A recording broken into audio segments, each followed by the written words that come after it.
ꯃꯌꯥꯝꯕꯨ ꯊꯣꯏꯕꯤ ꯀꯩꯁꯥꯝꯅ ꯇꯔꯥꯝꯅ ꯑꯣꯛꯆꯕꯒ ꯂꯣꯏꯅꯅ ꯈꯨꯔꯨꯝꯖꯔꯤ ꯉꯁꯤꯁꯨ ꯃꯍꯧꯁꯥꯒꯨꯝ ꯃꯌꯥꯝꯒꯤꯗꯃꯛꯇ ꯌꯥꯝꯅ ꯅꯨꯡꯉꯥꯏꯔꯕ ꯐꯨꯡꯒꯥ ꯋꯥꯔꯤ ꯑꯃ ꯄꯨꯗꯨꯅ ꯂꯥꯛꯆꯔꯤ ꯋꯥꯔꯤ ꯑꯁꯤꯕꯨ ꯊꯥꯕꯤꯔꯛꯄꯅ ꯃꯣꯅꯤꯀꯥ ꯋꯥꯍꯦꯡꯕꯝ ꯍꯧꯖꯤꯛ ꯃꯌꯥꯝ ꯄꯨꯟꯅ ꯋꯥꯔꯤ ꯑꯁꯤ ꯇꯥꯃꯤꯟꯅꯔꯁꯤ ꯊꯥꯏꯅ ꯃꯇꯝ ꯑꯃꯒꯤ ꯋꯥꯔꯤꯅꯤ ꯈꯨꯜ ꯑꯃꯗ ꯊꯥꯖ ꯀꯧꯕꯤ ꯃꯁꯛ ꯃꯇꯧ ꯌꯥꯝꯅ ꯐꯖꯕꯤ ꯂꯩꯁꯥꯕꯤ ꯑꯃ ꯂꯩꯔꯝꯃꯤ ꯃꯍꯥꯛ ꯃꯈꯣꯏꯒꯤ ꯊꯪꯅꯕ ꯈꯨꯜꯗꯒꯤ ꯁꯨꯕ ꯅꯣꯝꯕ ꯍꯣꯠꯅꯕ ꯌꯥꯝꯅ ꯀꯟꯕ ꯊꯣꯏꯕ ꯀꯧꯕ ꯄꯥꯈꯪ ꯑꯃꯒ ꯌꯥꯝꯅ ꯅꯨꯡꯁꯤꯅꯔꯝꯃꯤ ꯊꯥꯖ ꯃꯁꯥꯒꯤ ꯃꯌꯨꯝꯗ ꯂꯩ ꯍꯥꯏꯖꯕ ꯈꯛꯇꯅꯤ ꯃꯥꯒ ꯅꯨꯡꯁꯤꯅꯔꯤꯕ ꯊꯣꯏꯕꯗꯒꯤ ꯃꯥꯒꯤ ꯗꯔꯀꯥꯔ ꯂꯩꯕ ꯈꯨꯗꯤꯡꯃꯛ ꯁꯦꯜ ꯑꯣꯏꯅ ꯂꯣꯏꯅ ꯂꯧꯏ ꯊꯥꯖꯒꯤ ꯃꯃꯥ ꯂꯇꯥꯅ ꯕꯦꯝꯃ ꯅꯪꯕꯨ ꯊꯣꯏꯕ ꯂꯥꯛꯀꯅꯤ ꯍꯥꯏꯕꯗꯣ ꯀꯔꯝ ꯀꯥꯟꯗꯅꯣꯅꯦ ꯈꯔ ꯉꯟꯅ ꯂꯥꯛꯂꯕꯗꯤ ꯐꯒꯗꯕꯅꯤꯅꯦ ꯍꯣꯔꯦꯟ ꯅꯨꯃꯤꯗꯥꯡꯒꯤ ꯆꯦꯡꯒꯝꯇ ꯂꯩꯇ꯭ꯔꯦꯅꯦ ꯍꯩ ꯉꯁꯤꯗꯤꯅꯦ ꯁꯦꯜ ꯈꯔ ꯌꯥꯝ ꯂꯧꯍꯧꯀꯣ ꯑꯁ ꯏꯃꯥ ꯅꯪꯅ ꯃꯔꯣꯜ ꯑꯃ ꯑꯩꯗꯤ ꯇꯜꯂꯦ ꯇꯥ ꯊꯣꯏꯕꯗꯒꯤ ꯁꯦꯜ ꯂꯧꯃꯟꯗꯅ ꯏꯀꯥꯏꯕ ꯑꯃ ꯌꯥꯎꯔꯦ ꯑꯩꯗꯤ ꯀꯔꯤꯒꯤ ꯏꯀꯥꯏꯔꯨꯗꯣꯏꯅꯣꯅꯦ ꯍꯥ ꯅꯪꯕꯣ ꯑꯇꯣꯞꯄꯗꯒꯤ ꯂꯧꯕꯁꯨ ꯅꯠꯇꯕꯗꯨꯕꯣ ꯈꯔ ꯂꯩꯔꯒ ꯏꯌꯥ ꯑꯗꯨꯝ ꯑꯣꯏꯒꯗꯕ ꯃꯔꯩꯔꯁꯤꯗꯤ ꯑꯗꯨ ꯑꯣꯏꯔꯕꯁꯨ ꯇꯥ ꯊꯣꯏꯕ ꯑꯩꯈꯣꯏꯅꯤ ꯍꯧꯖꯤꯛ ꯂꯨꯍꯣꯡꯗꯨꯅ ꯂꯩꯕꯗꯤ ꯅꯠꯇꯦꯗꯅ ꯍꯌꯦꯡꯋꯥꯏ ꯂꯨꯍꯣꯡꯂꯒ ꯑꯣꯏꯅ ꯂꯧꯔꯁꯤꯕ ꯏꯃꯥ ꯍꯧꯖꯤꯛꯇꯤ ꯇꯣꯛꯁꯦꯕ ꯍꯩ ꯑꯄꯪꯕꯤ ꯄꯪꯒꯅꯨꯅꯤ ꯅꯪꯕꯣ ꯅꯪꯁꯤꯅ ꯄꯪꯈꯤꯕꯁꯤꯅ ꯍꯧꯖꯤꯛ ꯂꯩꯁꯥꯔꯤꯉꯩꯗ ꯅꯨꯄꯥꯗꯒꯤ ꯆꯥꯊꯣꯛ ꯊꯛꯊꯣꯛꯍꯧꯗꯅ ꯍꯌꯦꯡ ꯌꯨꯝ ꯄꯥꯜꯂ ꯃꯇꯝꯗꯨꯗ ꯃꯗꯨꯗ ꯇꯔꯨꯕ ꯌꯥꯕ ꯅꯠꯇꯦꯅꯦ ꯑꯗꯨꯅꯅꯤ ꯑꯩꯅ ꯃꯇꯝ ꯈꯨꯗꯤꯡꯃꯛꯇ ꯍꯥꯏꯔꯤꯕꯗꯣ ꯇꯥ ꯊꯣꯏꯕꯅ ꯁꯨꯝ ꯇꯧ ꯂꯩꯗꯨ ꯁꯔꯨꯛꯇꯅꯦ ꯑꯇꯣꯞꯄ ꯅꯨꯄꯥꯗꯒꯤꯁꯨ ꯈꯔ ꯂꯧꯊꯣꯛꯑꯣꯗꯅ ꯍꯥ ꯍꯌꯦꯡ ꯂꯩꯕꯅ ꯅꯪꯅ ꯄꯥꯝꯖꯕ ꯇꯥ ꯊꯣꯏꯕꯗꯨꯗ ꯑꯗꯨ ꯂꯩꯔꯕꯁꯨ ꯏꯃꯥ ꯅꯪꯁꯤꯃ ꯄꯦꯟꯕ ꯁꯨꯛꯅꯥ ꯍꯦꯛ ꯅꯥꯏꯗꯦ ꯑꯩꯈꯣꯏ ꯏꯃꯥ ꯏꯆꯥꯁꯦ ꯇꯥ ꯊꯣꯏꯕꯅ ꯊꯥꯛꯂꯤꯕꯅꯤ ꯃꯁꯤꯗꯒꯤ ꯀꯩ ꯍꯦꯟꯅ ꯄꯥꯝꯃꯤꯒꯦꯕ ꯏꯆꯥ ꯃꯁꯛ ꯐꯖꯕ ꯄꯣꯛꯆꯩ ꯍꯥꯏꯗꯅ ꯆꯥꯎꯊꯣꯛꯅꯤꯡꯉꯥꯏꯒ ꯑꯃꯠꯇ ꯍꯦꯛ ꯂꯩꯕ ꯅꯠꯇꯦꯀꯣ ꯑꯁꯨꯛ ꯄꯪꯕꯁꯤꯕꯣ ꯑꯩꯒꯤ ꯏꯆꯥꯒ ꯃꯥꯟꯖꯗꯦꯅꯦꯍꯦ ꯊꯣꯏꯕꯗꯒꯤ ꯇꯠꯇꯅ ꯑꯩꯈꯣꯏꯅ ꯂꯧꯔꯤꯕ ꯁꯦꯜꯁꯤꯡꯗꯨꯅꯅꯦ ꯏꯃꯨꯡꯁꯦ ꯄꯨꯅꯔꯕꯁꯨ ꯑꯇꯣꯞꯄꯗꯒꯤ ꯂꯧꯕ ꯈꯔꯗꯨꯅ ꯃꯐꯝ ꯈꯪꯗ ꯀꯔꯤꯅꯣ ꯇꯨꯡꯁꯟꯗꯅꯅꯦ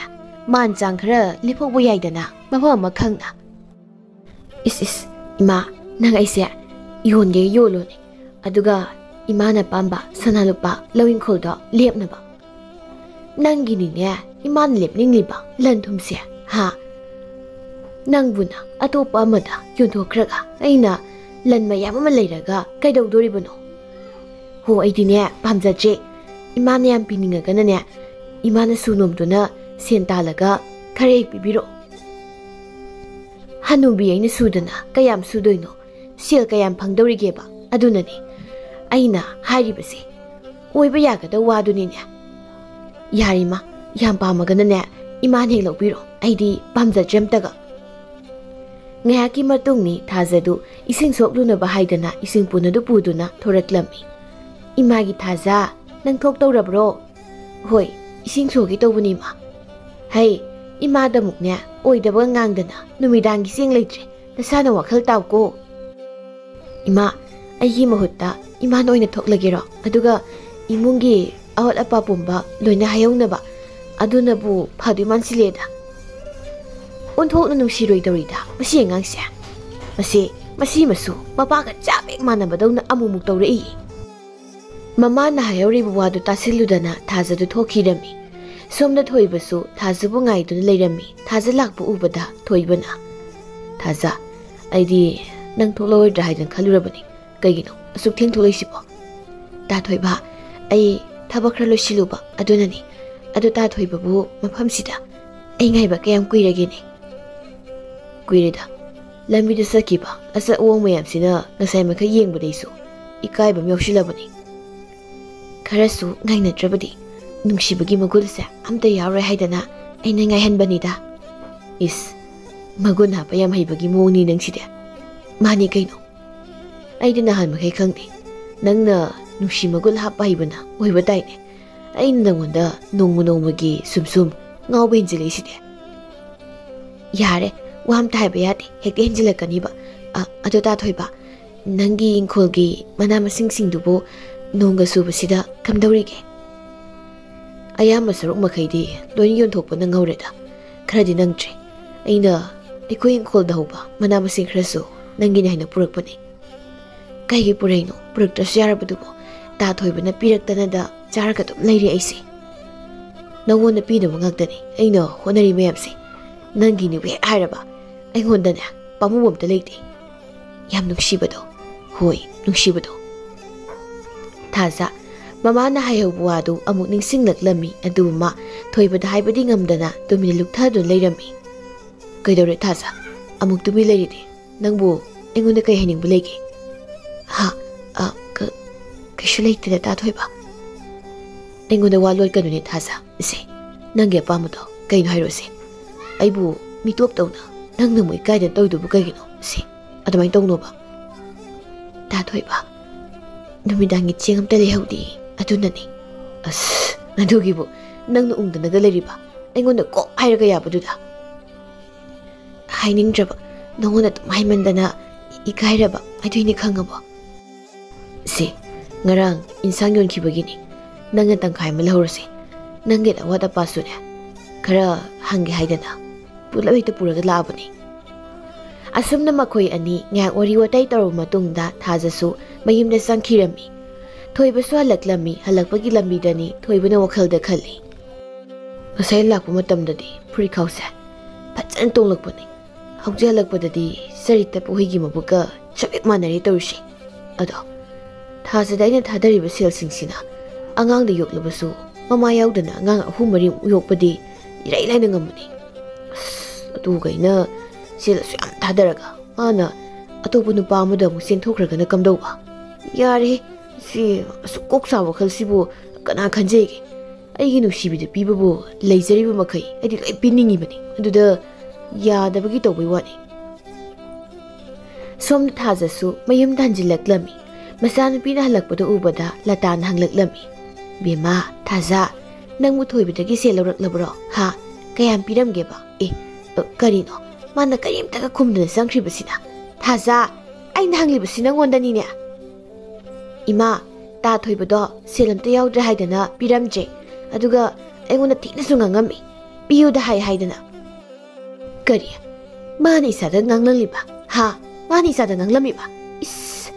ꯑꯁꯨꯛ ꯃꯁꯛ ꯐꯖꯕ ꯅꯨꯄꯤ ꯑꯃ ꯀꯣꯏꯕ ꯐꯪꯖꯔꯒ ꯁꯦꯜ ꯈꯖꯤꯛꯇ ꯐꯥꯎ ꯄꯤꯅꯤꯡꯗꯕ ꯄꯥꯈꯪ ꯑꯔꯤꯛꯄꯗꯣ ꯃꯗꯨ ꯀꯌꯥ ꯐꯔꯣꯏ ꯍꯌꯦꯡ ꯃꯈꯩꯅꯦ ꯑꯃꯨꯛ ꯎꯅꯕ ꯌꯥꯔꯣꯏ ꯏꯆꯥ ꯃꯁꯛ ꯐꯖꯕꯤꯒꯤꯕꯨ ꯀꯔꯤ ꯋꯥꯠꯂꯨꯒꯅꯤ ꯏꯃꯥꯅ ꯍꯌꯦꯡꯃꯛ ꯏꯆꯥꯒꯤ ꯁꯦꯜ ꯆꯣꯞ ꯄꯥꯏꯕ ꯄꯤꯕ ꯉꯝꯕꯅꯦ ꯅꯨꯄꯥ ꯑꯃ ꯊꯤꯒꯅꯤ ꯍꯦ ꯎꯁꯤꯠꯇꯕꯒ ꯁꯥꯗꯅ ꯑꯩꯈꯣꯏꯕꯨ ꯑꯁ ꯏꯃꯥ ꯐꯥꯒꯤ ꯇꯧꯕꯅꯦꯕ ꯄꯤꯔꯝꯃꯦꯕ ꯇꯨ ꯎꯔꯕ ꯁꯦꯜꯁꯤꯡꯁꯦ ꯑꯩꯅ ꯏꯃꯥꯗ ꯐꯥꯒꯤ ꯇꯧꯕꯅꯦꯕ ꯊꯥꯖꯤꯜꯂꯛꯎꯔ ꯅꯪ ꯍꯥ ꯐꯥꯒꯤ ꯌꯥꯝꯅ ꯍꯩꯕ꯭ꯔꯣ ꯐꯥꯒꯤ ꯌꯥꯝꯅ ꯍꯩꯕ꯭ꯔꯥ ꯍꯥꯏꯕꯕꯨꯅꯦ ꯀꯗꯥꯏ ꯄꯤꯔꯛꯑꯣ ꯏꯃꯥ ꯀꯩꯊꯦꯜ ꯊꯣꯛꯈꯤꯒꯦ ꯆꯦꯡꯁꯨ ꯋꯥꯜꯂꯛꯀꯦ ꯉꯥ ꯑꯆꯧꯕ ꯑꯃꯁꯨ ꯂꯩꯔꯛꯀꯦ ꯏꯃꯥ ꯅꯪ ꯑꯃ ꯊꯕꯛꯅ ꯁꯨꯅꯤꯡꯗ꯭ꯔꯤꯕ ꯑꯍꯥꯎꯕꯅ ꯆꯥꯅꯤꯡꯉꯤꯕ ꯅꯁꯥꯗꯨꯗꯤ ꯐꯖꯔꯦ ꯅꯣꯡꯃꯒꯤ ꯁꯨꯝ ꯁꯥꯃꯨ ꯃꯄꯤ ꯃꯥꯟꯁꯤꯜꯂꯛꯏ ꯆꯥꯅꯤꯡꯕ ꯃꯊꯦꯜ ꯍꯥꯏꯕꯁꯤꯗꯤ ꯏꯁꯥꯁꯤ ꯁꯤ ꯀꯜꯂꯤꯉꯩꯗꯅꯦ ꯆꯥꯍꯧꯒꯗꯕ ꯈꯪꯂꯕꯔꯣ ꯍꯌꯦꯡ ꯍꯟꯅꯨꯔꯕ ꯃꯇꯝꯗ ꯐꯃꯨꯡꯗ ꯀꯨꯟꯗꯨ ꯂꯩꯔꯛꯂ ꯃꯇꯝꯗꯨꯗꯕꯨ ꯆꯥꯅꯤꯡꯉꯨꯕ ꯌꯥꯕ꯭ꯔꯣ ꯍꯥ ꯃꯗꯨꯗ ꯆꯥꯔꯨꯕ ꯌꯥꯕ ꯅꯠꯇꯦꯅꯦ ꯌꯥꯔꯤ ꯏꯃꯥ ꯊꯕꯛꯁꯨꯁꯤ ꯁꯦꯜ ꯇꯥꯟꯁꯤ ꯍꯥꯏꯕꯗꯅ ꯍꯟꯅꯨꯔꯦ ꯄꯥꯡꯒꯜ ꯌꯥꯎꯗ꯭ꯔꯦ ꯍꯥꯏꯕ ꯑꯗꯨꯒ ꯆꯥꯕꯒꯤ ꯍꯥꯏꯔꯒꯅ ꯄꯥꯡꯒꯜ ꯀꯜꯂꯤꯉꯩ ꯅꯣꯛꯅꯤꯡꯉꯤ ꯌꯥꯝꯅ ꯕꯦꯝꯃ ꯅꯪꯅ ꯏꯃꯥꯗ ꯄꯥꯟꯅꯕꯁꯦ ꯑꯣꯟꯊꯣꯛꯅꯁꯨ ꯄꯥꯟꯅꯈ꯭ꯔꯦꯗꯀꯣ ꯑꯩꯒꯤ ꯋꯥꯉꯥꯡ ꯈꯨꯗꯤꯡ ꯈꯣꯡꯊꯥꯡ ꯈꯨꯗꯤꯡ ꯏꯅꯦꯝꯃꯨꯛꯁꯤ ꯃꯉꯥꯏꯔꯦꯅꯦ ꯍꯥ ꯏꯅꯦꯝꯄꯣꯛꯁꯤ ꯃꯉꯥꯏꯔꯦꯕ ꯏꯃꯥ ꯄꯥꯟꯅꯕꯒꯤ ꯋꯥ ꯅꯠꯇꯦꯕ ꯏꯃꯥꯅ ꯇꯧꯔꯤꯕ ꯑꯁꯣꯏꯕꯁꯤꯡꯗꯣ ꯍꯥꯏꯕꯅꯤꯕ ꯏꯁ ꯀꯔꯤ ꯁꯣꯏꯕ ꯍꯥ ꯌꯥꯝ ꯈꯪꯉꯤꯀꯣ ꯆꯥꯎꯔꯛ ꯁꯥꯡꯉꯛꯑꯕꯅꯤꯅ ꯑꯁꯣꯏꯕ ꯑꯁꯨꯝꯕ ꯑꯔꯥꯟꯕ ꯌꯥꯝ ꯈꯪꯈꯤꯕꯒꯤ ꯃꯑꯣꯡꯅꯦꯕ ꯍꯥ ꯌꯥꯝ ꯈꯪꯈꯤꯕꯒꯤ ꯃꯑꯣꯡꯅꯤꯅꯦ ꯄꯦꯜꯂꯦꯍꯦꯗꯤ ꯑꯩꯈꯣꯏ ꯃꯥꯁꯤꯗꯤꯕ ꯆꯅꯤ ꯍꯥꯏꯗꯣ ꯆꯠꯂꯨꯔꯣ ꯑꯩꯁꯨ ꯅꯨꯃꯤꯗꯥꯡꯒꯤ ꯊꯕꯛ ꯈꯖꯤꯛꯇ ꯂꯣꯏꯁꯤꯜꯍꯧꯈꯤꯒꯦ ꯏꯃꯥ ꯂꯇꯥꯁꯨ ꯀꯩꯊꯦꯜꯗ ꯊꯣꯛꯈꯤꯔꯝꯃꯤ ꯆꯦꯡꯋꯥꯟꯗꯨꯅ ꯉꯥ ꯑꯆꯧꯕ ꯑꯃꯁꯨ ꯂꯩꯔꯛꯂꯝꯃꯤ ꯅꯨꯃꯤꯠ ꯑꯗꯨ ꯍꯧꯈ꯭ꯔꯦ ꯃꯊꯪꯒꯤ ꯅꯨꯃꯤꯠꯇꯅꯤ ꯍꯥꯟꯅꯒꯤ ꯃꯇꯧꯒꯨꯝ ꯈꯨꯜꯒꯤ ꯂꯩꯁꯥ ꯃꯌꯥꯝ ꯄꯨꯈ꯭ꯔꯤ ꯑꯆꯧꯕꯗ ꯏꯁꯤꯡ ꯁꯣꯛꯄ ꯊꯣꯔꯛꯂꯝꯃꯤ ꯂꯩꯁꯥꯕꯤ ꯑꯃꯅ ꯊꯥꯖ ꯉꯁꯤꯗꯤ ꯅꯪꯒꯤ ꯇꯥ ꯊꯣꯏꯕꯗꯣ ꯁ꯭ꯋꯥꯏꯗ ꯂꯦꯞꯂꯝꯕ ꯎꯗꯦꯗ ꯉꯔꯥꯡꯗ ꯂꯥꯛꯑꯝꯃꯤ ꯑꯗꯨꯅꯅꯤ ꯉꯁꯤꯗꯤ ꯂꯥꯛꯑꯔꯣꯏ ꯀꯩꯁꯨ ꯑꯃꯅ ꯑꯃꯨꯛ ꯍꯥꯏꯔꯛꯏ ꯅꯁꯛ ꯐꯖꯕꯅ ꯑꯩꯈꯣꯏꯒꯤ ꯅꯔꯥꯏꯕꯛꯁꯦ ꯑꯣꯟꯊꯣꯛꯅꯁꯨ ꯐꯈ꯭ꯔꯦꯗꯀꯣ ꯌꯥꯝ ꯀꯜꯂꯛꯆꯩ ꯍꯥꯏꯕ ꯅꯨꯄꯥꯅꯒ ꯇꯣꯏꯅ ꯂꯥꯛꯇꯨꯅ ꯑꯗꯨꯝꯒ ꯉꯥꯏꯔꯒ ꯂꯩꯔꯝꯕꯗꯣ ꯑꯗꯨ ꯎꯕꯗꯅꯦ ꯑꯩꯈꯣꯏꯗꯤ ꯐꯪꯖꯗ꯭ꯔꯦꯗ ꯑꯗꯨꯒꯨꯝꯕ ꯑꯝꯇ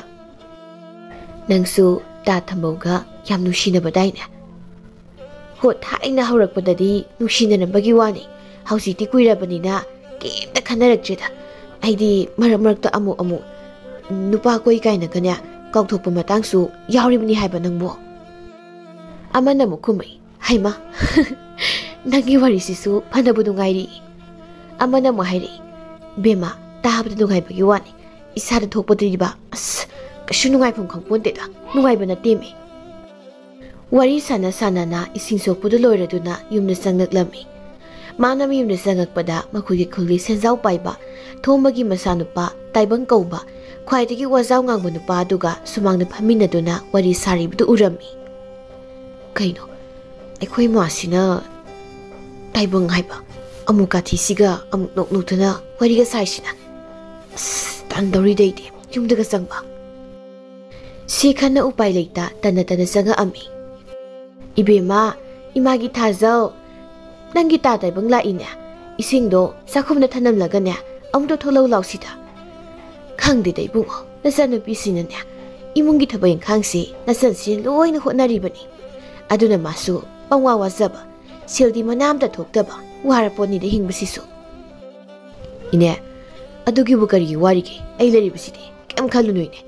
awat pa khuding mak aingoda loine ek dairo nasani ekta pithara dawni koine isagi wat asidi dahababu onthokna nungairi ni tawrise kaino ainadi thasudi yenge khanda laka mit mamang sida soromdo nam tikra be hanu bisiga tumon sinar le masana pidi sutok tholak jam ha kari haibu noi bungo ibungo taibang ini di nang nangang libodo ta de ne ha ine khanau she inung nungai de ising khajikta thakjage na haiba oh hoi nasandanya putholake ko bemo thaja nabung taibang sia ising khaurangi haine saisen asobadumda pungi sing ayingbado pik thana kalaga puthораwa ungtai mada thaja mama na haribadu taraduna ising pudun thoraklami tamamba ihi tataibang si ising se leiri isinga khangani hali oi kada biro thazigi sing loduna taibang good thaksili unthok na hawkreda isalgi singside ado tataibang aikhoi da lai sibu kai leige kari wahang noi bema imagi bemo nangsia unthok na somlam sadi da ko ibungo taibang saunu ko naselsia ngang bani wase mabukta di kashu leijaba na te ko kashu khande de ne aikhoi thasina ngang bu atopa na ngang usna tabasida adoine aikhoi thasi ngak sabse yang hangi yengmada yam nungai tre mathang lakpada di magi sanagi ling mari pangsaw daba khunau bi mungtang sawba ma soina purake natradi yengma nungai tre haure emo magi wazawse pakti paktana mapan li khulituga aidi pamjade ta taibang na piningaga imagi oine pibiyo taibang pangkraba na sanupi ni pangkraba ngangnaba gane suya yaba nate budu mapunsigi ne amuktasu sanagi likaido siba phangjadrabani adugi phajabado khangdabagini amuktang hek sikraba adum thadoro haiba yaroidobani ine adubidi angang oiribagi khangdana tawjainida adudi aishu muthokna matawrage imaga pabagana ai thibada loiramani na dagini ine aikhoi pabani imungse manam namthiri haiduna nganglibase imungda namthiri haiba hawdong usi utina sibaga lairambaro madu lairambado manamdi namthikhrabani da nate ni aikhoi pabagi borada halaga thamba silsingdo makha thangma sarukta pasilak khra yawba adugi namthiri bazani ni adunani tawre bamu magi wazausi muthi ya sine makha thangma sil pasile kainaka aina supam sik pambiroi dabasida haima adugi oire narai bu phaida ko ibungo taibang ini hoigina ngasi numidangi seng chara phawba hek thuningai leitre ngak leiraga ne inesu sel puba kuisena mu selu khidoribani ne adugi bu saina nguna ko haraga loirabuda si ꯑꯩꯉꯣꯟꯗ ꯌꯥꯎꯔꯤꯕ ꯁꯦꯜ ꯈꯔꯁꯦ ꯁꯤ ꯄꯥꯏꯕꯤꯍꯧꯔꯣ ꯋꯥꯠꯂꯤꯕꯁꯨ ꯑꯗꯨꯝ ꯍꯥꯏꯔꯣ ꯑꯩ ꯍꯦꯛꯇ ꯄꯤꯔꯛꯀꯦ ꯅꯨꯡꯉꯥꯏꯔꯦꯗ ꯏꯆꯥꯅ ꯉꯁꯤ ꯅꯣꯡꯃꯒꯤ ꯑꯩꯈꯣꯏꯒꯤ ꯑꯋꯥꯕ ꯀꯣꯛꯍꯟꯕꯤꯗꯧꯔꯦ ꯃꯥꯡꯒꯣꯜ ꯑꯣꯏꯌꯨꯀꯣ ꯇꯥꯏꯕꯪꯁꯨ ꯆꯠꯈ꯭ꯔꯦ ꯃꯆꯤꯟꯗꯗꯤ ꯁꯣꯜꯂꯤ ꯆꯠꯅ ꯁꯦꯜ ꯈꯔ ꯍꯤꯗꯥꯛ ꯊꯛꯀꯦ ꯍꯥꯏꯗꯨꯅ ꯏꯃꯥꯒꯤ ꯐꯅꯦꯛ ꯃꯁꯤꯗ ꯀꯤꯔꯝꯕꯗꯣ ꯍꯨꯔꯥꯜꯂꯒ ꯄꯨꯔꯛꯄꯗꯨꯁꯨ ꯑꯃꯨꯛ ꯄꯤꯊꯣꯛꯑꯝꯃꯦ ꯑꯩꯗꯤ ꯀꯃꯥꯏꯅ ꯇꯧꯅꯤ ꯄꯥꯕꯗ ꯑꯃꯨꯛ ꯁꯦꯜ ꯅꯤꯔꯨꯗꯣꯏꯁꯦ ꯂꯨꯗꯧꯔꯤꯗ ꯑꯩꯗꯤ ꯅꯨꯃꯤꯠ ꯆꯨꯞꯄ ꯑꯃ ꯉꯥꯡꯅꯔꯕꯁꯨ ꯈꯇꯥꯡꯗꯅꯤ ꯁꯣꯛꯊꯔꯒ ꯇꯣꯛꯇꯣꯏꯁꯦ ꯁꯦꯜꯗꯤ ꯁꯨꯡꯄꯤ ꯄꯤꯔꯣꯏꯕ ꯁꯣꯝꯗ ꯊꯣꯏꯕꯒꯤ ꯌꯨꯝꯗꯅꯤ ꯊꯣꯏꯕꯒꯤ ꯃꯄꯥ ꯏꯕꯣꯆꯥꯗꯣ ꯃꯥꯒꯤ ꯅꯨꯄꯤ ꯑꯁꯪꯕꯤꯒ ꯋꯥꯔꯤ ꯁꯥꯔꯤ ꯃꯃꯥ ꯅꯆꯥꯅꯨꯄꯥꯁꯦ ꯁꯦꯜꯗꯤ ꯐꯅ ꯐꯖꯅ ꯇꯥꯜꯂꯦ ꯍꯥꯏꯕꯕꯨ ꯄꯥꯏꯕꯗꯤ ꯏꯄꯥꯏ ꯄꯥꯏꯗꯕ ꯃꯥꯜꯂꯤꯅꯦ ꯀꯗꯥꯏꯗ ꯂꯣꯏꯁꯤꯜꯂꯤꯕꯅꯣ ꯍꯥꯏꯕꯗꯣ ꯑꯃꯨꯛꯇ ꯊꯤꯗꯣꯛꯅꯕ ꯇꯧꯀꯣ ꯑꯗꯨꯅꯤ ꯃꯄꯥ ꯑꯩꯁꯨ ꯈꯜꯂꯤꯕꯁꯦ ꯃꯤꯅ ꯍꯥꯏꯅꯔꯤꯕꯁꯦ ꯆꯨꯝꯂꯝꯒꯗꯧ ꯃꯥꯜꯂꯤꯀꯣ ꯊꯪꯅꯕ ꯈꯨꯜꯗꯒꯤ ꯅꯨꯄꯤ ꯑꯃ ꯈꯪꯅꯩ ꯍꯥꯏꯌꯦ ꯃꯃꯥ ꯃꯆꯥꯗ ꯂꯩꯕ ꯑꯣꯏꯔ ꯃꯥꯜꯂꯦ ꯑꯗꯨꯒꯤ ꯃꯃꯥ ꯃꯆꯥꯗꯣ ꯃꯥꯅ ꯊꯥꯛꯇꯨꯅ ꯌꯣꯛꯑꯦ ꯍꯥꯏꯅꯩꯅꯦ ꯏꯃꯨꯡꯁꯤ ꯂꯩꯔꯤꯕꯁꯦ ꯑꯩꯈꯣꯏ ꯑꯍꯨꯝꯇꯅꯤ ꯃꯥꯅ ꯇꯥꯜꯂꯤꯕ ꯁꯦꯜ ꯃꯌꯥꯝꯁꯤꯁꯨ ꯑꯩꯈꯣꯏꯅ ꯑꯃꯠꯇ ꯂꯧꯕ ꯅꯠꯇꯦ ꯑꯩꯈꯣꯏꯁꯨ ꯏꯁꯥꯅ ꯏꯁꯥꯒꯤ ꯁꯦꯜ ꯂꯣꯏꯅ ꯊꯣꯛꯆꯩ ꯃꯁꯤꯗ ꯃꯥꯅ ꯇꯥꯟꯁꯤꯜꯂꯤꯕ ꯁꯦꯜ ꯈꯔꯗꯣ ꯇꯨꯡꯁꯤꯟꯕꯒꯤ ꯃꯍꯨꯠꯇ ꯀꯥꯟꯅꯗꯕꯗ ꯊꯥꯗꯗꯨꯅ ꯂꯩꯔꯕꯗꯤ ꯀꯔꯝꯅ ꯃꯤ ꯑꯣꯏꯅ ꯍꯤꯡꯍꯧꯅꯤ ꯅꯨꯄꯤꯗꯨꯅ ꯂꯩꯕꯤꯅꯤ ꯂꯩꯕꯤꯔꯣꯏꯁꯨ ꯈꯪꯕ ꯅꯠꯇꯕꯗꯨꯗ ꯍꯧꯖꯤꯛ ꯃꯇꯝꯒꯤ ꯅꯨꯄꯤꯕꯨ ꯀꯔꯤꯅꯣ ꯈꯪꯅꯤꯀꯣ ꯃꯥ ꯂꯥꯛꯇ ꯂꯥꯛꯈꯤꯁꯅꯨ ꯋꯥꯔꯤ ꯆꯞ ꯆꯥꯕꯤ ꯑꯃ ꯁꯥꯟꯅꯗ꯭ꯔꯕꯗꯤ ꯃꯥ ꯌꯥꯔꯣꯏꯗꯧꯔꯤ ꯃꯃꯥ ꯑꯩꯗꯤ ꯅꯆꯥꯅꯨꯄꯥꯁꯦ ꯐꯅ ꯁꯤꯡꯕ꯭ꯔꯥ ꯈꯟꯕꯅꯤ ꯑꯗꯨꯕꯨ ꯌꯥꯗꯦꯅꯦ ꯍꯥ ꯉꯥꯏꯍꯥꯛꯀꯤ ꯃꯇꯨꯡ ꯊꯣꯏꯕꯁꯨ ꯃꯌꯨꯝꯗ ꯍꯟꯖꯤꯜꯂꯛꯂꯝꯃꯤ ꯑꯁꯪꯕꯤꯅ ꯊꯣꯏꯕ ꯅꯪ ꯀꯥꯏ ꯆꯠꯂꯨꯏ ꯍꯥ ꯅꯪ ꯄꯥꯕꯒ ꯑꯩꯒꯅꯅꯦ ꯉꯁꯥꯏꯗꯒꯤ ꯅꯪ ꯍꯜꯂꯛꯄ ꯉꯥꯏꯔꯝꯂꯤꯕꯅꯤ ꯀꯩ ꯂꯩꯔꯤꯒꯦ ꯍꯥꯏꯁꯤꯕꯨ ꯏꯃꯥ ꯌꯥꯝ ꯑꯔꯨꯕ ꯋꯥꯔꯤꯒ ꯂꯩ ꯃꯥꯜꯂꯤꯀꯣ ꯂꯩ ꯌꯥꯝꯅ ꯑꯔꯨꯕ ꯋꯥꯔꯤꯅꯤ ꯅꯪꯉꯣꯟꯗꯒꯤ ꯁꯦꯜ ꯈꯔ ꯄꯤꯔꯛꯑꯣ ꯏꯃꯥ ꯁꯦꯜ ꯑꯃꯇ ꯂꯩꯇ꯭ꯔꯦ ꯅꯪ ꯄꯥꯕꯅ ꯍꯥꯏꯕꯗ ꯃꯃꯥꯡꯒꯤ ꯅꯪ ꯈꯨꯔꯥꯇꯣꯟꯒꯤ ꯂꯧ ꯑꯃꯁꯨ ꯌꯣꯟꯒꯅꯤ ꯍꯥꯏꯅ ꯍꯥꯏꯔꯝꯃꯤ ꯍꯥꯏ ꯃꯗꯨꯃꯁꯨ ꯂꯧꯁꯤꯜꯍꯧꯔꯁꯤ ꯍꯥꯏꯔꯤ ꯑꯗꯨꯅ ꯁꯦꯜꯗꯣ ꯅꯪꯒꯤ ꯇꯨꯡꯁꯤꯟꯖꯔꯤꯕꯗꯨꯗꯒꯤꯅꯦ ꯈꯔ ꯄꯨꯊꯣꯔꯛꯎ ꯑꯋꯥꯠꯄꯗꯨꯅ ꯅꯄꯥꯅ ꯍꯥꯞꯆꯔꯁꯅꯤꯀꯣ ꯊꯣꯏꯕ ꯃꯃꯥꯒꯤ ꯋꯥꯗꯨ ꯇꯥꯕꯗ ꯉꯥꯏꯍꯥꯛ ꯈꯨꯝꯐꯝ ꯈꯪꯗꯦ ꯑꯗꯨꯒ ꯍꯥꯏꯔꯛꯏ ꯀꯩꯅꯣ ꯍꯥꯏꯁꯤꯕꯣ ꯂꯧꯅ ꯁꯨꯌꯥꯝ ꯂꯩꯔꯤꯁꯤꯕꯨ ꯀꯩꯗꯧꯕꯒꯤ ꯑꯃꯨꯛ ꯂꯩꯈꯤꯗꯣꯏꯅꯣ ꯏꯆꯤꯜ ꯏꯅꯥꯎ ꯍꯥꯏꯔ ꯑꯅꯤꯁꯨꯕꯁꯨ ꯅꯠꯇꯦ ꯂꯩꯔꯤꯕꯁꯤꯡꯁꯤꯅ ꯑꯗꯨꯝ ꯌꯥꯔꯦꯗ ꯀꯩꯗꯧꯕꯒꯤ ꯌꯥꯗꯣꯏꯅꯣ ꯍꯥ ꯇꯥꯟꯖꯥ ꯆꯥꯔꯤꯉꯩ ꯃꯇꯝꯗ ꯈꯔ ꯂꯧꯁꯤꯜꯍꯧꯒꯗꯧꯕꯅꯤꯅꯦ ꯅꯪꯅ ꯂꯣꯏꯔꯕ ꯅꯠꯇꯦꯅꯦ ꯍꯌꯦꯡ ꯇꯨꯡꯗ ꯂꯥꯛꯀꯗꯧꯔꯤꯕ ꯅꯆꯥꯅꯁꯨꯒꯤꯁꯨ ꯈꯟꯒꯗꯕꯅꯤꯅꯦ ꯏꯁ ꯅꯨꯄꯤ ꯐꯥꯎ ꯊꯤꯗ꯭ꯔꯤ ꯏꯆꯥ ꯏꯁꯨ ꯀꯥꯏꯅꯒ ꯌꯥꯔꯦ ꯏꯃꯥ ꯇꯥꯅꯤꯡꯗ꯭ꯔꯦ ꯋꯥꯊꯤ ꯉꯥꯡꯒꯅꯨꯀꯣ ꯑꯗꯨ ꯑꯣꯏꯔꯒꯅ ꯀꯗꯥꯏ ꯁꯦꯜ ꯈꯔ ꯄꯤꯔꯛꯑꯣ ꯏꯃꯥꯒꯤ ꯂꯤꯛ ꯑꯆꯧꯕ ꯑꯃꯠꯇ ꯁꯥꯒꯦ ꯏꯃꯥ ꯄꯥꯕꯅ ꯁꯥꯕꯤꯕ ꯁꯅꯥ ꯂꯤꯛ ꯃꯌꯥꯝꯗꯣ ꯃꯗꯨ ꯌꯥꯟꯕꯗ ꯅꯥ ꯉꯛꯁꯝꯀꯥꯗꯣ ꯇꯠꯇ꯭ꯔꯤꯕꯣ ꯑꯩꯉꯣꯟꯗ ꯑꯃꯨꯛ ꯁꯥꯕꯤꯌꯨ ꯀꯥꯏꯅꯒ ꯍꯥꯏꯔꯛꯏꯁꯤꯕꯣ ꯁꯥꯅꯤ ꯁꯥꯔꯣꯏꯗꯨꯗ ꯍꯥꯏꯌꯨ ꯋꯥ ꯑꯃꯨꯛ ꯀꯣꯏꯊꯣꯛꯇꯅ ꯂꯩꯊꯣꯛꯇꯅꯅꯦ ꯂꯩꯒꯗꯕꯒꯤ ꯁꯔꯨꯛꯇ ꯇꯥꯟꯖꯥꯗꯨꯗ ꯏꯕꯣꯆꯥꯅ ꯑꯃꯨꯛ ꯍꯥꯏꯔꯛꯂꯝꯃꯤ ꯉꯁꯥꯏꯗꯒꯤ ꯇꯥꯒꯦ ꯍꯥꯏꯅ ꯇꯥꯔꯤꯕꯅꯤ ꯌꯥꯔꯦ ꯂꯩꯄꯣ ꯅꯃꯥ ꯅꯆꯥꯒꯤ ꯃꯔꯩꯗꯣ ꯋꯥꯔꯣꯏꯁꯤꯟ ꯍꯥꯏꯕꯗꯣ ꯑꯃꯠꯇ ꯌꯥꯎꯗꯦ ꯃꯃꯥꯁꯨ ꯉꯥꯏ ꯃꯆꯥꯁꯨ ꯉꯥꯏ ꯋꯥꯔꯤ ꯑꯃꯇ ꯃꯦꯟ ꯇꯥꯅ ꯁꯥꯟꯅꯕ ꯌꯥꯗꯦ ꯏꯄꯥꯒꯤ ꯊꯣꯏꯕ ꯅꯪꯉꯣꯟꯗ ꯍꯧꯖꯤꯛ ꯐꯥꯎꯕꯗ ꯅꯪꯅ ꯇꯥꯟꯖꯕ ꯁꯦꯜꯁꯤꯡꯗꯣ ꯆꯥꯎꯔꯥꯛꯅ ꯀꯌꯥꯃꯨꯛꯇꯤ ꯂꯩꯔꯕ ꯍꯥ ꯕꯥꯕꯥ ꯁꯦꯜꯒ ꯑꯝꯇ ꯂꯩꯇꯦꯗ ꯏꯄꯥꯒꯤ ꯊꯣꯏꯕ ꯃꯗꯨꯕꯨ ꯈꯨꯝꯕ ꯌꯥꯕ ꯄꯥꯎꯈꯨꯝꯂꯅꯦ ꯍꯥ ꯅꯍꯥꯟ ꯃꯈꯩ ꯅꯪꯅ ꯑꯗꯨꯛ ꯀꯟꯅ ꯁꯨ ꯅꯣꯝꯗꯨꯅ ꯍꯣꯠꯅꯔꯤ ꯃꯌꯥꯝ ꯑꯗꯨꯕꯨ ꯃꯍꯩ ꯑꯃꯠꯇ ꯆꯥꯗ꯭ꯔꯕ꯭ꯔꯅꯦ ꯅꯃꯥ ꯑꯩꯈꯣꯏꯅꯤꯅ ꯁꯤꯀꯤ ꯑꯃ ꯂꯧꯕꯁꯨ ꯅꯠꯇꯦ ꯊꯣꯏꯕꯗꯨ ꯍꯟꯗꯛꯀꯤ ꯃꯄꯥꯒꯤ ꯋꯥꯁꯤꯗ ꯑꯃꯨꯛꯁꯨ ꯈꯨꯝꯐꯝ ꯈꯪꯗꯦ ꯑꯁꯪꯕꯤꯗꯤ ꯃꯆꯥꯅꯨꯄꯥꯗ ꯌꯥꯝ ꯁꯥꯎꯅ ꯃꯃꯤꯠꯇꯣ ꯈꯥꯅ ꯌꯦꯡꯂꯤ ꯀꯔꯤ ꯌꯦꯡꯅꯤꯃ ꯌꯥꯝ ꯀꯤꯌꯦ ꯕꯥꯕꯥ ꯁꯦꯜꯗꯣ ꯈꯔꯕꯨꯗꯤ ꯂꯩꯔꯝꯕꯅꯤ ꯑꯗꯨꯗ ꯏꯃꯥꯟꯅꯕꯅ ꯑꯃꯨꯛ ꯄꯨꯊꯣꯛꯈ꯭ꯔꯕ ꯍꯌꯦ ꯆꯤꯟꯊꯤꯕ ꯃꯁꯤꯅꯁꯦ ꯀꯌꯥꯗ ꯊꯤꯔꯤꯕꯅꯣꯕ ꯃꯁꯤ ꯀꯌꯥꯗ ꯃꯥꯟꯅꯕ ꯁꯥꯔꯒ ꯈꯨꯝꯕ ꯍꯥꯏꯔꯤꯕꯅꯣ ꯅꯄꯥꯡꯒꯜ ꯇꯦꯛꯄ ꯃꯈꯩ ꯁꯨꯕꯒꯤ ꯁꯦꯜꯁꯤꯡꯗꯨꯅ ꯅꯨꯄꯤꯗ ꯊꯥꯗꯗꯨ ꯂꯩꯔꯒ ꯏꯃꯥꯟꯅꯕꯅ ꯄꯨꯈꯤ ꯀꯀꯥꯏꯗꯅ ꯀꯅꯥ ꯄꯥꯎ ꯇꯝꯃꯛꯏꯕꯗꯨꯒꯤ ꯑꯗꯨ ꯄꯥꯎꯗꯨꯗꯤ ꯑꯃꯨꯛ ꯍꯥꯏꯃ ꯅꯪꯁꯦ ꯑꯩꯈꯣꯏꯅ ꯄꯣꯛꯂꯤꯕ ꯏꯆꯥꯅꯤꯅꯦ ꯅꯪꯅ ꯇꯧꯕꯕꯨ ꯑꯩꯈꯣꯏꯅ ꯀꯔꯤꯒꯤ ꯈꯪꯂꯣꯏ ꯍꯥ ꯅꯣꯡ ꯐꯥꯗꯣꯛ ꯑꯃ ꯉꯃꯣꯛ ꯑꯃ ꯍꯩ ꯔꯥ ꯑꯃ ꯂꯩꯗꯨꯅ ꯄꯤꯅꯕ ꯄꯥꯈꯪ ꯂꯩꯁꯥ ꯑꯃ ꯑꯣꯏꯕ ꯑꯗꯨꯃ ꯆꯠꯅꯩ ꯑꯗꯨꯒ ꯄꯥꯈꯪ ꯑꯃꯅ ꯂꯩꯁꯥꯕꯤ ꯑꯃꯒꯤ ꯏꯃꯨꯡ ꯄꯨꯝꯕ ꯊꯥꯛꯄꯗꯤ ꯆꯠꯅꯗꯦꯅꯦꯍꯦ ꯆꯟꯗꯥ ꯅꯪꯕꯣ ꯏꯄꯥꯒꯤ ꯕꯨꯡꯉꯣ ꯅꯪꯕꯨ ꯒ꯭ꯌꯥꯟ ꯈꯔ ꯇꯥꯎꯅꯦ ꯅꯄꯥꯡꯒꯜꯅ ꯋꯥꯅ ꯇꯥꯟꯖꯕ ꯁꯦꯜꯁꯤꯡꯗꯣ ꯑꯔꯦꯝꯕꯗ ꯃꯥꯡꯍꯟꯒꯅꯨꯅꯦ ꯅꯣꯡꯃ ꯐꯥꯗꯣꯛ ꯑꯋꯥ ꯑꯅꯥ ꯇꯥꯕꯗ ꯃꯇꯦꯡ ꯄꯥꯡꯕꯅ ꯍꯥꯏꯔꯕꯗꯤ ꯃꯗꯨ ꯇꯥꯏꯕꯪꯒꯤ ꯂꯤꯆꯠ ꯀꯧꯏ ꯑꯗꯨꯒ ꯅꯪꯒꯤ ꯑꯗꯨꯒꯨꯝꯅ ꯑꯔꯩꯕ ꯄꯨꯝꯕ ꯂꯣꯏꯅ ꯄꯤꯕꯗꯨꯗꯤ ꯅꯪꯈꯛ ꯄꯥꯡꯂꯒ ꯑꯄꯪꯕ ꯇꯥꯔꯒ ꯇꯣꯛꯀꯅꯤꯅꯦ ꯄꯪꯈ꯭ꯔꯕ ꯏꯆꯥꯅꯦ ꯄꯪꯈ꯭ꯔꯕ ꯒꯙꯥꯗꯒꯤꯕꯨ ꯑꯣꯜꯂꯛꯄ꯭ꯔꯥ ꯈꯪꯗꯦ ꯍꯥꯏ ꯋꯥꯅꯤ ꯑꯁꯨꯛ ꯄꯪꯕꯁꯤꯕꯣ ꯄꯨꯟꯁꯤꯗꯅꯦ ꯑꯃꯨꯛꯇ ꯊꯦꯡꯅꯖꯗ꯭ꯔꯤꯅꯦ ꯅꯪ ꯅꯇꯅ ꯆꯠꯂꯣ ꯅꯪꯁꯨꯅꯦ ꯌꯥꯝ ꯄꯥꯝꯂꯕꯗꯤ ꯅꯨꯄꯤꯗꯨꯒꯤ ꯃꯅꯥꯛꯇ ꯂꯩꯒꯦꯒ ꯂꯩꯖꯈ꯭ꯔꯣ ꯆꯠꯂꯣ ꯑꯁꯨꯝꯅ ꯊꯣꯏꯕꯒꯤ ꯃꯃꯥ ꯃꯄꯥꯁꯨ ꯌꯥꯝ ꯁꯥꯎꯅꯤꯡꯂꯝꯃꯤ ꯁꯣꯝꯗ ꯇꯥꯏꯕꯪꯁꯨ ꯕꯥꯕꯥ ꯁꯦꯜ ꯈꯤꯇ ꯄꯤꯔꯧꯗ ꯊꯣꯝꯕꯅ ꯁꯨꯅꯤꯡꯗꯕ ꯅꯪꯉꯣꯟꯗ ꯁꯦꯜ ꯄꯤꯒꯗꯕ ꯅꯠꯇꯦꯅꯦ ꯑꯩꯅ ꯆꯠꯂꯣ ꯅꯁꯛꯇꯣ ꯁꯨꯛꯌꯦꯡ ꯌꯦꯡꯅꯤꯡꯗꯦ ꯍꯥꯏꯔꯤꯕꯁꯤꯅꯤ ꯆꯠꯂꯣ ꯊꯣꯝꯇ ꯆꯠꯂꯣ ꯋꯥꯅꯦ ꯆꯠꯂꯣ ꯌꯦꯡꯅꯤꯡꯗꯕ ꯏꯃꯥꯏꯁꯦ ꯄꯨꯔꯒ ꯆꯠꯈ꯭ꯔꯒꯦ ꯁꯦꯜꯗꯣ ꯁꯠ-ꯁꯠ ꯄꯤꯔꯣ ꯕꯥꯕꯥ ꯅꯃꯧ ꯅꯨꯄꯤꯒꯤ ꯃꯅꯥꯛꯇ ꯆꯠꯇꯣꯏꯅꯦꯕ ꯀꯔꯤ ꯏꯃꯧꯑꯕ ꯁꯛ ꯅꯪꯉꯣꯟꯗ ꯌꯥꯔꯛꯏꯕ ꯅꯨꯄꯤꯗꯨꯕꯨ ꯑꯣꯟꯊꯣꯛꯅꯁꯨ ꯌꯦꯡꯅꯤꯡꯈ꯭ꯔꯦꯗ ꯏꯕꯣ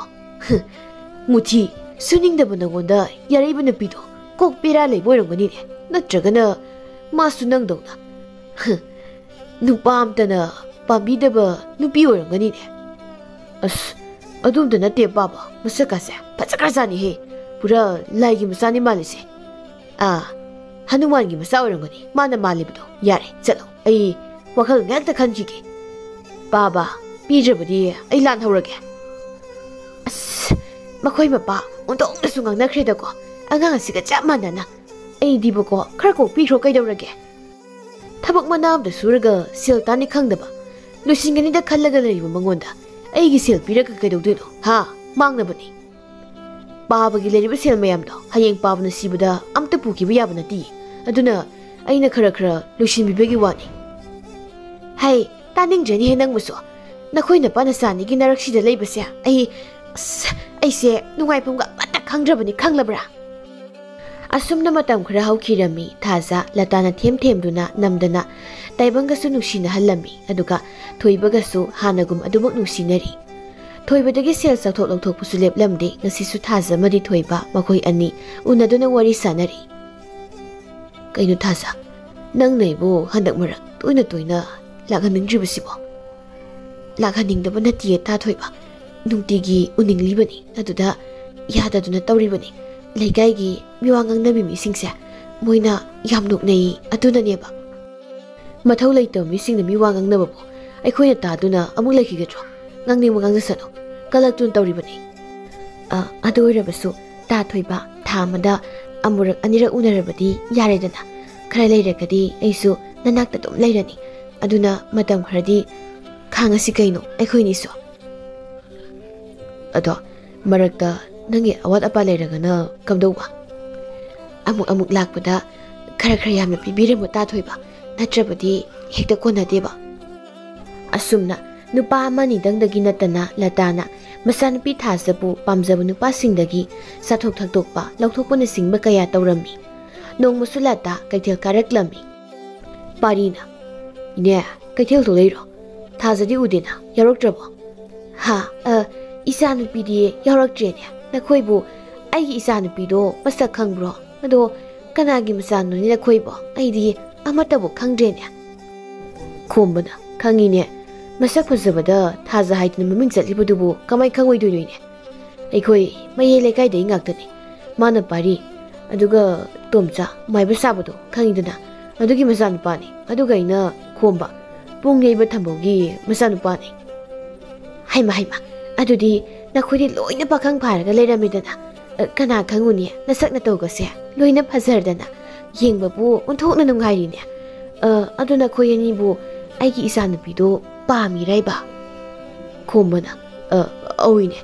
ꯑꯩꯈꯣꯏꯒꯤ ꯏꯇꯥꯎ ꯄꯥꯔꯤꯅ ꯄꯥꯝꯕꯅꯤ ꯌꯥꯝꯅꯁꯨ ꯅꯨꯡꯁꯤꯖꯕꯅꯤ ꯊꯥꯖꯗꯣ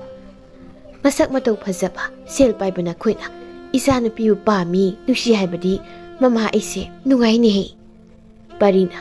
ꯏꯅꯦꯁꯨ ꯋꯥꯔꯤ ꯒꯥꯇꯦ ꯑꯗꯣ ꯏꯅꯦꯕꯨ ꯀꯩꯊꯦꯜꯁꯤꯗ ꯀꯔꯤ ꯂꯩꯕ ꯂꯥꯛꯑꯝꯃꯤꯅꯣ ꯏꯆꯥꯅꯨꯄꯤꯗꯣ ꯉꯥ ꯊꯣꯡꯕ ꯆꯥꯅꯤꯡꯉꯦ ꯍꯥꯏꯗꯨꯅ ꯀꯟꯅ ꯍꯥꯏꯍꯧꯕ ꯑꯗꯨꯗ ꯁꯦꯜꯗꯤ ꯑꯃꯠꯇ ꯂꯩꯇ꯭ꯔꯕ ꯉꯥ ꯃꯆꯥ ꯑꯃꯇꯪ ꯁꯣꯠꯀꯦ ꯈꯟꯗꯨꯅ ꯂꯥꯛꯄꯅꯤ ꯑꯗꯨꯒ ꯁꯣꯠꯀꯦ ꯍꯥꯏꯕ ꯑꯃꯠꯇ ꯌꯥꯗꯗꯨꯅ ꯍꯜꯂꯁꯤꯔ ꯍꯥꯏꯗꯅ ꯈꯜꯂꯝꯂꯤꯕ ꯄꯥꯔꯤꯅ ꯏꯅꯦ ꯉꯥꯗꯣ ꯉꯁꯤꯗꯤ ꯑꯩ ꯂꯩꯔꯒꯦ ꯅꯪꯅ ꯂꯩꯔꯒꯦ ꯍꯥꯏꯔꯤꯔꯅꯦ ꯍꯣꯏꯅꯦ ꯆꯥꯕ ꯀꯣꯟꯅꯒꯗꯕ ꯑꯄꯥꯝꯕ ꯑꯃ ꯈꯟꯕꯤꯔꯣ ꯀꯥꯟꯅꯗꯦ ꯁꯤꯗꯤ ꯍꯥꯏꯔꯤꯉꯩꯁꯤꯗ ꯈ꯭ꯋꯥꯏꯗꯒꯤ ꯆꯥꯎꯕꯁꯤꯃ ꯍꯦꯛꯇ ꯂꯩꯍꯜꯂꯧꯔꯒꯦ ꯅꯨꯃꯤꯠ 6-7 ꯆꯥꯅꯅꯕ Sikhandura latadu khwaidagi sauba nga ama khallaga parida lehalami aduga nga du puduna satkirami thajase phana pamlamani adubu ai pam dawjikti mukhoy mase kaino itau tawi mongsi hainadeba masana pidusu mama larongani khombana adune su khalisi mama masa khaksana beleba ngabu khulama sabu kona dawkhai chawung khallaga sibo paiba ngamdaduna sorosu singa pura sakhi wani yaine asi hanu biside hana khangori khwaidi parabani to thajaga taibanggasu kana mari taunari taibangna namanina mingonagi se laudu khoduga saduga dum tarule masase pini di adum haini selega haragana angang weriga matam saiga sadiga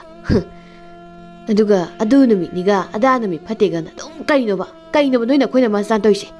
kaino noina man khalise sine kananga isi yare muthi nasakto chimale ai nupa ko oizaning temta nang kana na piyu haige imana piro harasu piro yadra adusu pidaba yaba na tene nang phangnabani haidana piribani khangida wayo ngangnabagi kanaba kasu leiroi jelase khoini chinba kainaga ngamjaroi ai sunya nakhoi na pa arikpaduga leiminaba ngamjaroi khangaba kari aina nahandagi nakhoi na maga nanga thaido ipa arikpadugi maralani haibase nang kaudu faiko ha hayo aduga nang naral yam leibaga sadana napagi maranduda wazaw ngangjariba nokpu nokjaningi thaja miusitabu yam torkano nang aibu saunaba sumsilakano adudine muthi nangsu wa ngangbada yenga ngango yani haiduna ne bangangda ngangkanu khangaba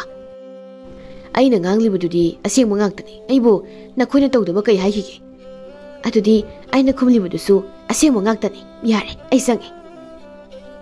thajadu sauna mayumda halaklami sumangda mamalatasu numiragin sangmanlaga leirami ima handakti ta thoibagi hek unaba numita ai senghrani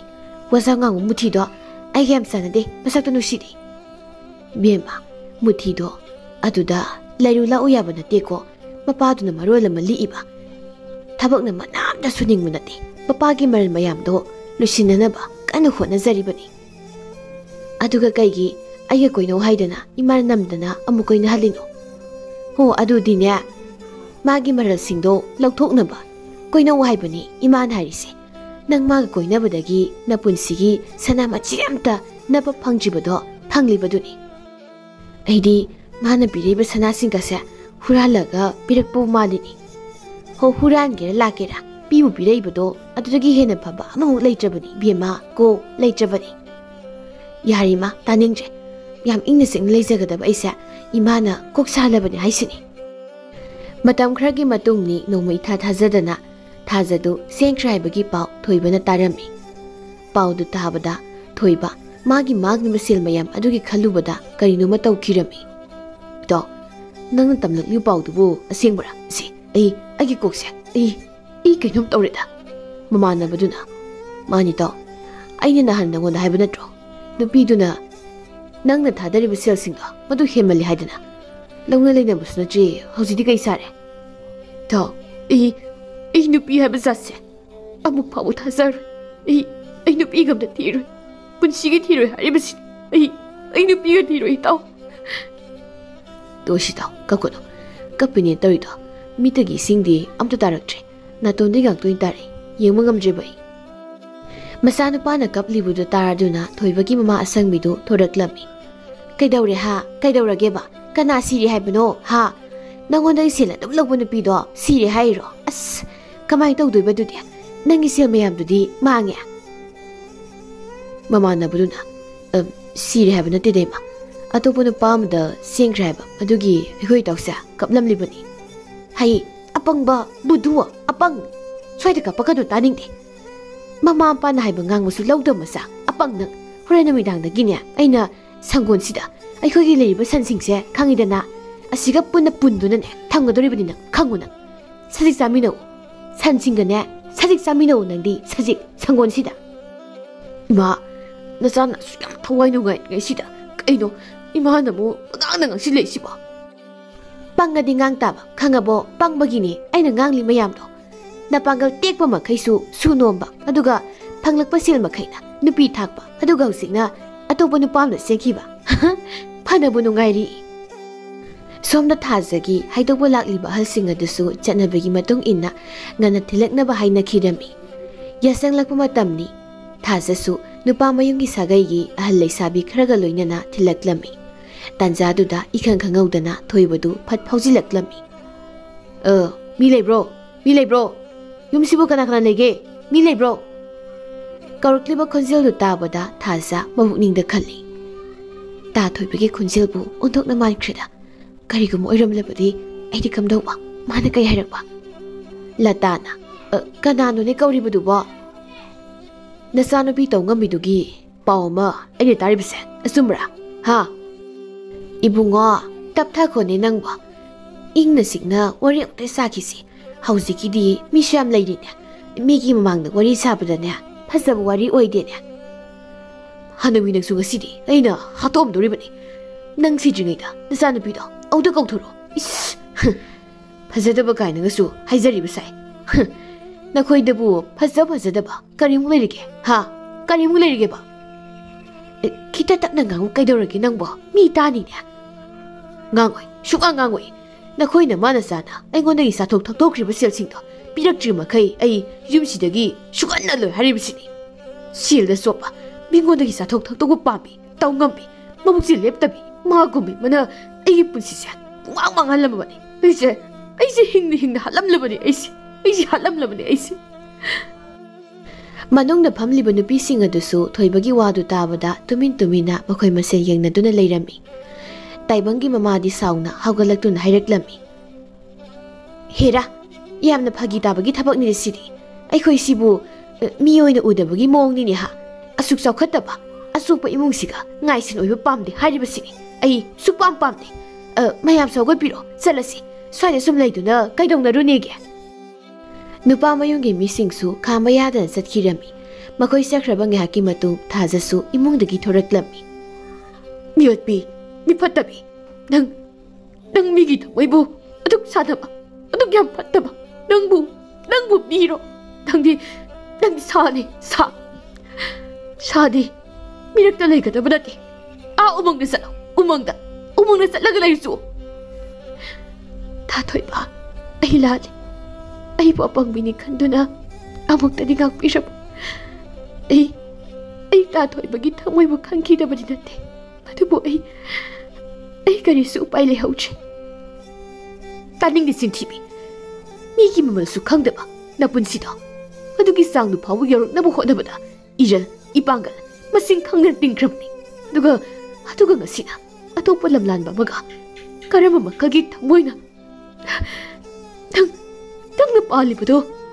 ꯀꯔꯝꯕ ꯃꯈꯜꯒꯤ ꯊꯃꯣꯏꯅꯣ ꯏꯁꯨꯡ ꯏꯃꯥꯟꯅꯕꯁꯤꯡꯒꯤ ꯃꯃꯥꯡꯗꯁꯨ ꯍꯤꯡꯅ ꯍꯥꯠꯂꯝꯂꯦꯗꯅ ꯅꯨꯡꯉꯥꯏꯔꯣ ꯅꯪ ꯅꯨꯡꯉꯥꯏꯔꯣ ꯍꯧꯖꯤꯛꯇꯤ ꯅꯪ ꯅꯨꯡꯉꯥꯏꯔꯣ ꯏꯃꯥ ꯍꯧꯖꯤꯛꯇꯤ 이마기 닉부터 럼라가니 나사기 레카 따라봐 분시부 우라가 이마 난 삐는 너 나마나 싹파다바 짝마네 나사기 나북니 바락방 감다바 낭나가서 미원다 묵다이나리바 나사기 쇠보다 나사나디 강자방 감자다다 이마기 베마 이마 이사기 마팜다 ꯌꯥꯝꯅ ꯁꯣꯏꯈ꯭ꯔꯦ ꯑꯩꯅ ꯐꯠꯂꯨꯗꯕꯅ ꯉꯁꯤꯗꯤ ꯏꯆꯥꯒꯤ ꯄꯨꯟꯁꯤꯁꯨ ꯃꯤꯅꯣꯛ ꯃꯩꯁꯥ ꯅꯪꯕ ꯍꯥꯏꯕꯗꯣ ꯑꯣꯏꯍꯜꯂꯦ ꯉꯥꯏꯍꯥꯛꯀꯤ ꯃꯇꯨꯡꯅꯤ ꯊꯣꯏꯕꯒꯤ ꯃꯔꯨꯞ ꯈꯔꯒ ꯃꯃꯥ ꯑꯁꯪꯕꯤꯒ ꯃꯄꯥꯏ ꯄꯣꯆꯥꯒꯁꯨ ꯃꯆꯥꯅꯨꯄꯥꯕꯨ ꯂꯧꯕ ꯂꯥꯛꯂꯝꯃꯤ 이마기 bungo ꯀꯩꯅꯣ 이사나 쏙 ꯂꯩꯈꯥ ꯇꯥꯔꯕ ꯃꯐꯝꯁꯤꯗ ꯆꯠꯂꯒ ꯂꯩꯔꯝꯂꯤꯕꯁꯤꯕꯣ ꯂꯥꯛꯑꯣ ꯆꯠꯂꯁꯤ ꯃꯤꯅ ꯎꯔꯒ ꯑꯁꯨ ꯆꯥꯎꯈꯠꯇꯕ ꯏꯃꯨꯡꯁꯤꯒ ꯁꯪꯒ ꯇꯧꯏ ꯍꯥꯏꯅ ꯈꯟꯈꯤꯅꯤꯅꯦ ꯂꯥꯛꯑꯣ ꯃꯤ ꯅꯪꯕꯣ ꯑꯩ ꯆꯠꯂꯣꯏ ꯃꯐꯝꯁꯤꯗꯒꯤ ꯈꯣꯡꯐꯝ ꯑꯃꯠꯇꯁꯨ ꯑꯩ ꯂꯦꯡꯉꯣꯏ ꯆꯠꯂꯕꯁꯨ ꯃꯈꯣꯏꯒꯤ ꯃꯃꯥ ꯃꯆꯥꯁꯦ ꯍꯥꯠꯂꯝꯈꯤꯅꯤ ꯅꯠꯇ꯭ꯔꯒꯅ ꯑꯩꯉꯣꯟꯗꯒꯤ ꯂꯧꯈꯤꯕ ꯁꯦꯜꯁꯤꯡꯗꯣ ꯂꯧꯔꯛꯈꯤꯅꯤ ꯏꯄꯥꯒꯤ ꯕꯨꯡꯉꯣ ꯅꯨꯡꯁꯤꯕꯗ ꯈꯨꯗꯣꯜ ꯇꯧꯈꯤꯕ ꯈꯨꯗꯣꯜ ꯄꯣꯠꯇꯤ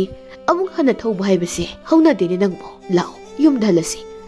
ꯅꯪꯅ ꯃꯈꯣꯏꯗ ꯄꯤꯈ꯭ꯔꯤ ꯃꯌꯥꯝ ꯑꯗꯣ ꯅꯨꯄꯤ ꯃꯆꯥꯁꯤꯕꯨ ꯅꯪꯅ ꯊꯃꯣꯏ ꯁꯦꯡꯅ ꯅꯨꯡꯁꯤꯕꯒꯤꯅꯤ ꯂꯥꯛꯑꯣ ꯅꯪꯅ ꯄꯤꯈꯤꯕ ꯈꯨꯗꯣꯜꯅꯤ ꯍꯥꯏꯅ ꯈꯟꯗꯣꯛꯂꯣꯀꯣ ꯆꯠꯂꯁꯤ ꯂꯥꯛꯑꯣ ꯄꯥꯕ ꯑꯩ ꯑꯉꯧꯕ ꯑꯣꯜꯂꯤ ꯄꯥꯕ ꯑꯩ ꯋꯥꯈꯜꯁꯦ ꯀꯔꯤꯝꯇ ꯈꯟꯊꯕ ꯉꯝꯗ꯭ꯔꯦ ꯑꯩ ꯁꯤꯅꯤꯡꯕ ꯄꯣꯛꯂꯤ ꯄꯥꯕ ꯅꯪ नसा आई बुहालो फत्तबा इपोलदुबना इमा इपासु कसिगी वारी मी वसुक थाजरुबा इमा इपाना हाइबा फाव लौदबा आई महिकने पावा आई महिकने असंगमीना कपनो इमागी बुंगो सिगुम इमुंग अमगा गाइसेन ओइहौद्रिबसे मसिदगी हेन फबा अममुक लेत्रबनी लाओ लाओ तिंख्रिबा सेलसिंगदो लेमना मांगमा नतेने अैखोइगी इमुंगी इज्जत अमा कलहौरिबनिने लाओ चसि लाओ इबुंगो मपा ममा अनि संगदुना थोइबबु नमदुना थेमलगा पुखिरमी अदुगा थाजगा लतागदसु यामना थीना nganglami मखोइ अनिसु करिसु कुम ngamdan लेहौरमी मथंगी नुमित्ता ताइबंगी इमुंगी हलसिंगदु अमुकसु लाक्लमी अदुगा थाजबु मखोइगी मसा मौ ओइबा ngamlaroi हाइना हाइरमी थाजगा ममागसु लालरुबा कौबनिना करिसु हाइनिंगाइ लेतना अदुमक लेहौरमी लताना ऐसे फटखिद्रेदा को ऐसे सोदना नुंगाइबा पाबलुबना इसागी पुंसिसु पांगहल्लबनी को अइमुक वखल याउदबा फत्तबा ममासिबु मालेमसिदा अनिसुना लेरमखिद्रो अइना वखल लेप्लुदबना थाथोइबा नंगनाइबु कया वारौरमगदबा ऐसे ओंथोंना फटखिद्रेदा को थाथोइबा असुमना मिनोक मैसा फंगदुना लेलिबा आइगी पुंसिसे ओइनबा इसाना सिनजबनी कनादा सुवारौदिये इसाना तौजबदी इसाना फंगजबनी कनाबु सुवारौदिये थाजा हुजिक्ति मसक फना फजरबसु मागी पुंसिदु कनानासु कलकनफम ओइचे मिनोक मैसातना पिक थनबा पुंसि हाइबदु ओइरमी थोइबदे हानगुम अमुक कनसु नोमदुना अवाबा नुंगाइता पुंबा काउनबा होनदु लैखिरमी थाजदी नाइतोम लेबा मतम पुंबदा कप्पना मथौ ओइरमी अदुगा ताइबंगदी अतोपा नुपी अमा ममापान हाइना सिंगनदुना लुहोंखिरमी असुमना थबक सुनिंगदना मीगी मरल पांबा सुदरा नुंगाइनिंगबा ममा मसा हनिदो हौजिक्ति वखल तारक्तुना फिसालोनसा तौदुना पुंसिदु लेनखिरमी